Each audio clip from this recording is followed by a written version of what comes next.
Sejam bem-vindos a mais um episódio do podcast DevOps no Dia a Dia. Aqui é um canal para a gente discutir estratégias de como acelerar o processo de desenvolvimento de software em 5 vezes sem comprometer a qualidade.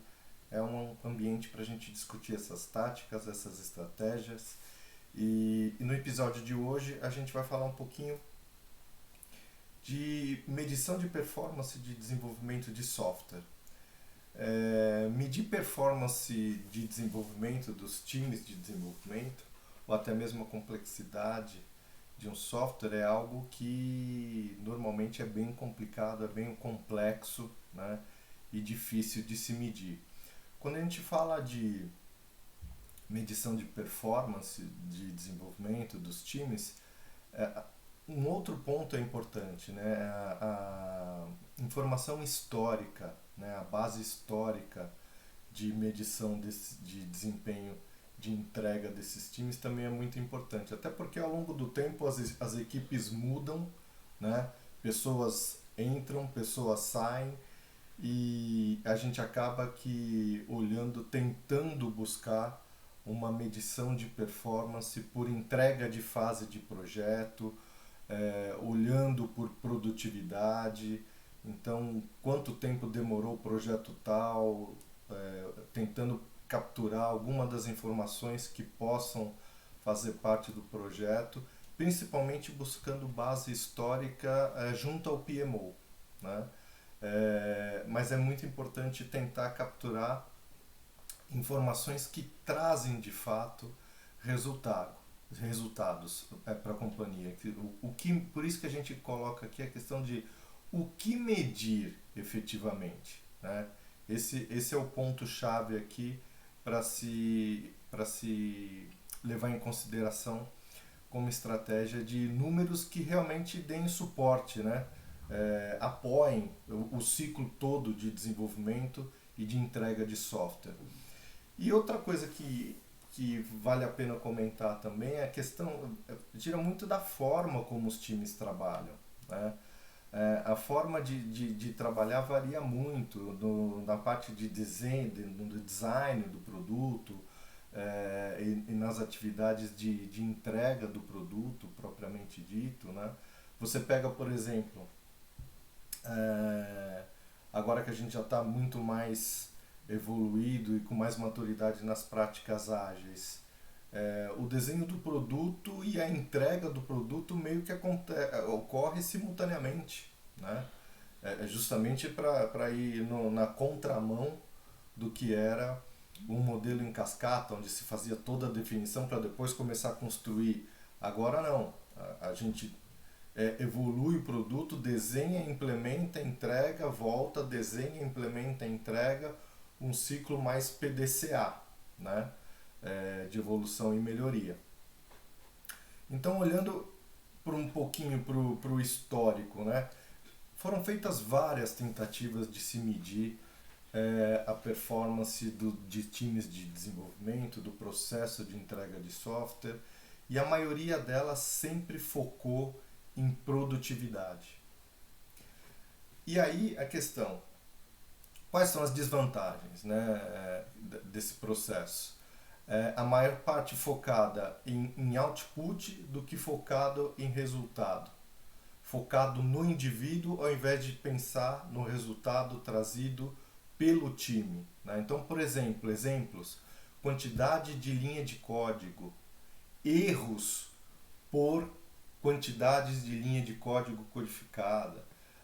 Anos atrás até mesmo se utilizava outras métricas que se confundiam ainda mais com produtividade e complexidade de software, que era pontos de função, use case points, né? Tudo isso trazia mais confusão do que efetivamente trazer um número que possa suportar e dar uma resposta com relação a como se desempenha no desenvolvimento, na entrega de software.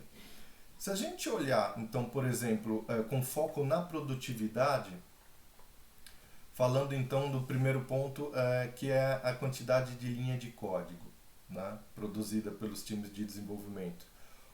O que é melhor? em termos gerais, uma solução com 10 linhas de código, óbvio exagerando, né? Ou uma solução com 1000 linhas de código. E exagerando nada, né? Hoje a gente está numa,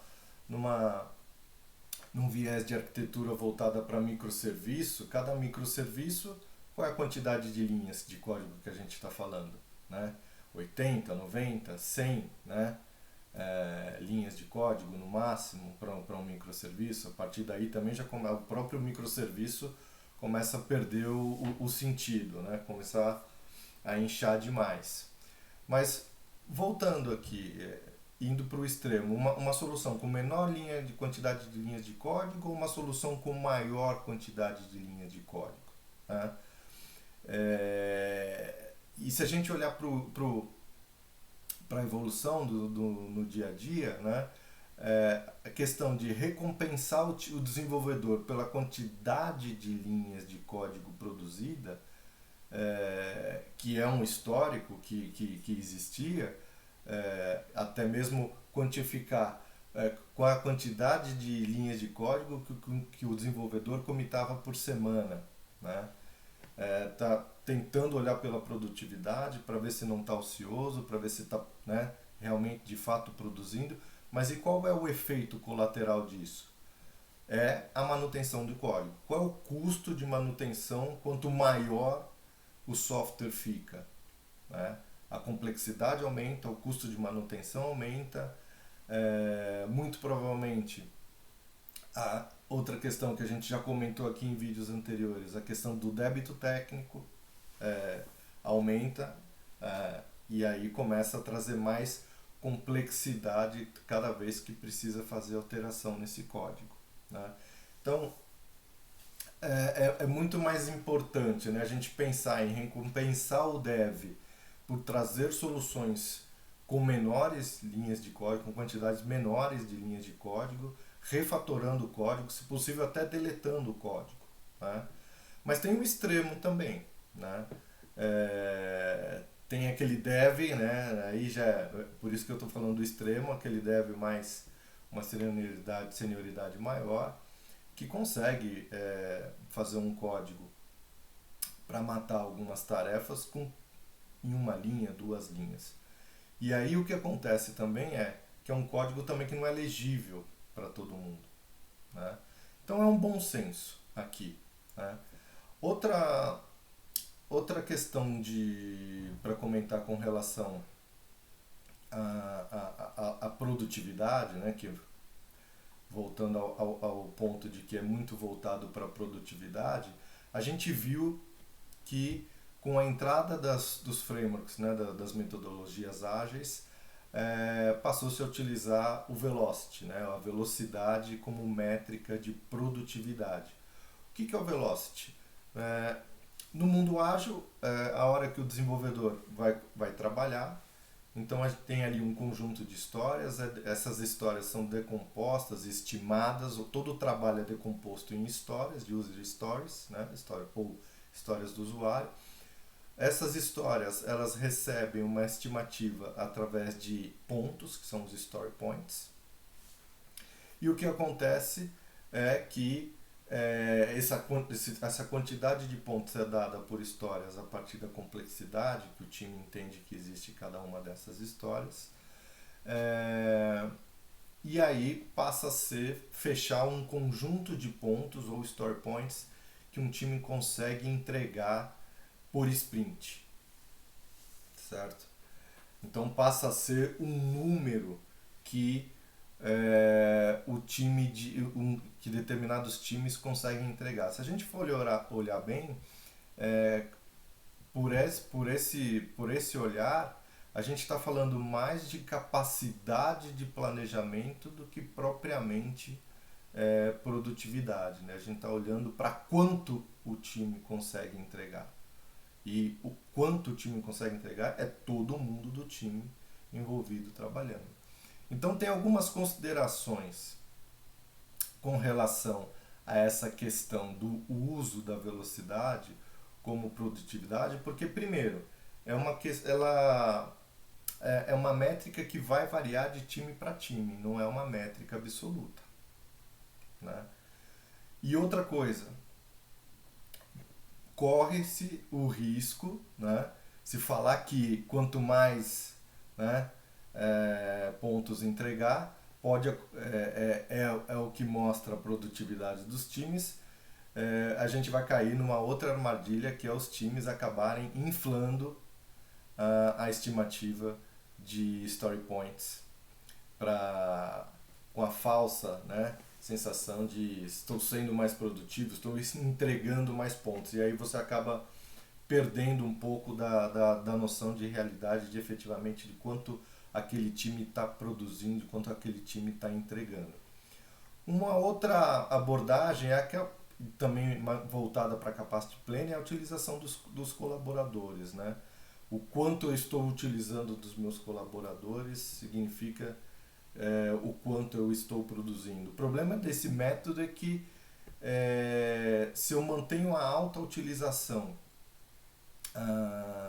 do capacity do meu time, eu não tenho manobra, espaço de manobra para trabalhos não planejados que surgem. Incidente acontece. Tá? Então, também é um ponto de vista aí, uma outra abordagem também que não se mostrou muito eficaz durante esses anos. Bom, e olhando para todo o processo de entrega de software. Quando a gente fala olhar para todo o processo de software, volta-se na questão de olhar para resultado. O que efetivamente são os resultados da entrega de software. Né? E esse que é o legal da história.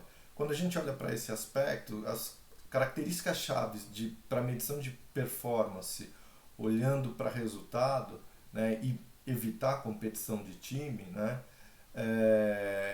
a gente tem uma situação onde se recompensa o time de desenvolvimento pela vazão, pelo throughput de entrega, e Ops, né, o time de operações, pela estabilidade. Isso a gente já sabe que tem uma série de problemas. Né? A gente vai ter lá na frente baixa qualidade, né? Se a motivação é quanto mais entrega eu fizer melhor, né? Sem se preocupar com a qualidade, lá na frente eu vou ter um outro problema que é baixa qualidade. E por outro lado, o time de operações, para segurar e mitigar a ocorrência de incidente em produção com essa rapidez de entrega, o que os caras vão fazer? Vão colocar um excesso de controles dentro do processo de gestão de mudança para a produção. Então, o foco está em a gente olhar para o processo como um todo, mas na busca de resultado através de quantidade de entregáveis que não ajudam em nada a atingir os objetivos de negócio da empresa. E são essas métricas que, quando a gente repete aqui de acelerar o processo de entrega de software, é justamente com esse propósito que a gente está olhando. Métricas que possam suportar e medir esse objetivo, entregar valor e entregar com agilidade, sem comprometer a qualidade. Então, o que se aplica melhor olhando para o todo? E aí a gente entra no lead time, na frequência de entrega, no tempo de recuperação de falha e na taxa de falha de mudança. Olhando para essas 4 métricas, são as 4 principais métricas que traduzem resultado para uma transformação DevOps e para os resultados que a companhia pode obter. O lead time ele vem do Lean, que é o tempo que o cliente faz uma solicitação até o momento em que essa solicitação ela é atendida. Só que aí a gente precisa dar uma olhada um pouquinho mais a fundo, por quê? Essa questão do lead time ela se divide em 2 partes.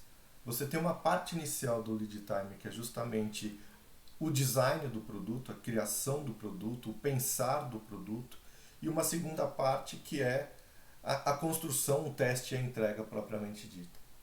Então essa parte inicial que a gente fala, que é a criação do produto, o design do produto, aqui a gente tem muita variação, né? Tem muita variação e fica difícil de dizer exatamente em que momento em que a gente pode bater no relógio e começar a marcar o tempo que começou essa atividade de criação. Porque envolve parte de criação, você pode usar N técnicas, né? Fazer processo de UX, fazer design thinking, uma estimativa que não é também muito precisa, né? É a característica do desenvolvimento de software, nada de errado com isso, mas cada software é uma história, é um negócio, são regras diferentes e é assim que a vida é, né? Mas essa etapa é uma etapa que não é muito precisa, né? Em contrapartida, a segunda parte do lead time, que é a construção, o teste e a entrega, né? É aqui que vai se concentrar a medição e a partir daqui que vai ser feita a medida, né? Porque é muito mais palpável, né? Muito mais, tem uma chance de uma estimativa mais palpável, mais direcionada. Então, por isso que a gente fala que o lead time ele começa a partir do commit do código, né, até o momento em que esse código chega em produção. E o lead time ele pode variar, né? E por que ele varia? Porque conhecimento das práticas pelos times, a habilidade técnica, conhecimento técnico, nicho de negócio, necessidade de se ter agilidade ou não, diz muito com relação ao nicho de negócio, ao mercado que está envolvido, né? Então, por exemplo, aplicações de missão crítica, dificilmente você vai ter um lead time pequeno, né? Porque provavelmente vai envolver testes que só podem ser feitos, por exemplo, aos finais de semana, para se garantir melhor a funcionalidade do sistema de missão crítica e justamente com o propósito de mitigar problemas que possam incorrer prejuízos no mercado. E qual que é essa variação? Então essa variação ela pode ser menos de uma hora, né? Ela pode ser entre uma hora e um dia, entre um dia e uma semana, entre uma semana e um mês, ou somente trimestral, ou só de 6 em 6 meses, né? A mudança de produção propriamente dito, né? Tem aplicações de missão crítica, por exemplo, que faz a área de negócio bate o martelo e a atualização é 2 vezes por ano. A vida como ela é assim, né? Então é assim que funciona. Agora, quando a gente olha e começa a olhar, né, os times, né, que melhor performance numa escala de high performance, medium performance e low performance, dentro dessa habilidade de implantar as práticas de DevOps, olhando para cada uma dessas métricas, os times com baixa performance estão entre uma semana e 6 meses, né? Os times que performam ali na mediana, no médio, menor que uma semana, e os high performances, né? Os times que melhor performam em menos de uma hora. De novo, tudo depende da necessidade do nicho de mercado, né? E quando eu falo aqui, repetindo, né, o propósito, não, quer aprender a acelerar o tempo de entrega de software 5 vezes sem comprometer a qualidade, a gente está falando que também um aspecto que a gente está falando aqui é que existe muita melhora no processo interno, até mesmo antes de chegar em produção, né? O outro ponto que a gente comentou, passando para a segunda métrica, é a frequência de entrega. Então tem a ver aqui com satisfação do usuário, a lentidão de entrega, mais a lentidão de colocar novidade no mercado, então coisas que vão somando e pode causar insatisfação dos usuários, né? Então essa frequência também é algo que está muito ligado ao nicho de mercado, né? Então ela pode estar entre 1 hora e uma vez por dia, ela pode estar entre entregar diariamente ou entregar parcialmente dentro da semana, ou por semana e por mês, e vai variar, né? Então, quando a gente olhando para a escala novamente dos que tem uma performance mais baixa, a gente está falando que a frequência de entrega é mensal.